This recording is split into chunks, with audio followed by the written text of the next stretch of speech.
والله انا اسمي شيماء عيسى عبد الله. ده سكوتر عجله بتاعي انا جايبه من حوالي سنتين.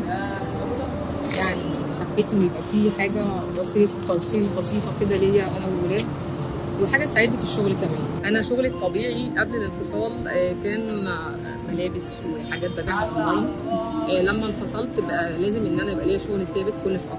فلما جيت اشتغلت في مخابز القاهره الكبرى بمرتب بسيط زمان، بس حوالي 7 سنين، ان اصلا المرتب كان نصه هيتصرف على المواصلات، ففكرت في فكره العجله دي. فبناء عليه بعدها عايزه حاجه تزود دخلي، ففكرت في فكره ان شركات الشحن ان انا اوصل بيها اوردرات. وده بقى شبه شغلي الاساسي دلوقتي. الناس مستغرباه وبتتريق عليا احيانا ليه انت مش جايبه حاجه بنزين كبيره او حاجه كهرباء كبيره. انا الفكره كلها ان انا قبل ما اجيب اي حاجه دورت على حاجه تكون موفره ليا، لاني انا عندي دخل قليل وعندي مصاريف كتير. ففكرت لما جبت السكوتر دوت استيراد ان انا مش هرخص، ان انا مثلا مش هدفع بنزين وتغيير زيت وصيانه بسيطه. اي نعم قطع غيارها ضعيفه ومش موجوده كتير وبعدل فيها في اوقات، بس الفكره في حاجه اني انا ما بصرفش عليها كتير عشان اقدر اكبر عائد ليا. انا بفكر بالطريقه دي. وغير كده هي فيها امكانيات حاجه معينه، ان الموتور بتاعها قوي وفيها بدال لو عطلت مني في اي حته بقدر اروح. لكن السكوتر التاني الكبير والكهرباء ده لو عطل 100 هزقه بالشغل وهمشي. طب انا استفدت ايه؟ وانا معاك ان الشغلانه دي شغلانه الرجاله، وفي معظم كل الشغل مش مناسب غير للرجاله.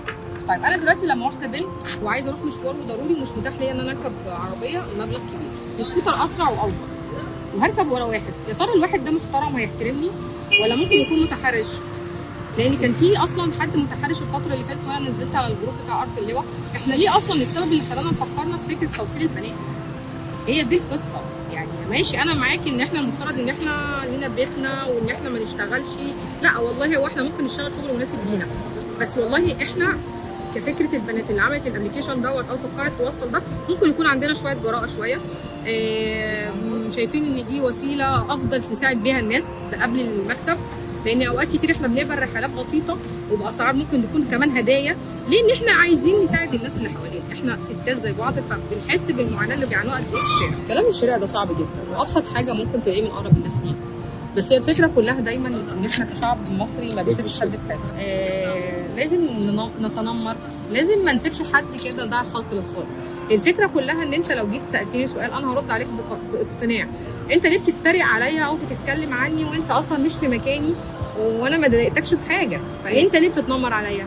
لا، بنسمع كلام كتير مش كويس وفي كلام كتير كويس. والله انا شغاله اصلا في شركات شحن الكلام ده من كذا سنه، وكنت معايا الاول عجله عاديه.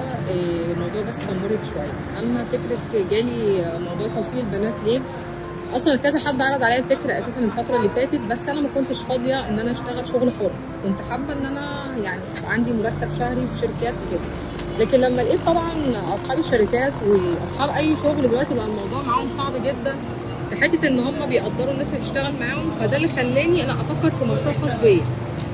فساعتها تقبلت فكره ان انا اوصل بنات واطرح الفكره كمان عندنا في المنطقه. لقيت اقبال كبير جدا. لا ده الموضوع فعلا هم منتظرين ان حد يعمل ده، مع ان في ابلكيشنات كتير نازله على النت بس ممكن ما يكونش حد عارف عنها حاجه. لكن لما عملنا دعايه بسيطه على الجروب بتاع المنطقه، لا لقينا ان في ناس كتير جدا عاديه وبسيطه زي والدتي وزي اختي وزي لا عايزين بنات وصلوا تاني. الموضوع حلو جدا. يعني ممكن حد يجي يركب معانا لمجرد الفكره، مش ان هي مثلا عايزه تروح بس مشوار. يعني ممكن تكون عايزه تركب مشوار صغير وبسيط ان هي عايزه تشجعنا. هو اصلا اوريدي انا موجوده في ارض اللواء من كذا سنه بالسكوتر وبالعجله. الاول لما كانوا الاول في ناس بتنتقدني بداوا يقلدوني، والنهارده الناس بقت بتوقفني تقول احنا عايزين رقمك، ممكن تيجي تاخدينا، ممكن مش عارف ايه. انا عايزه اقول لك تليفوني ما بيهداش.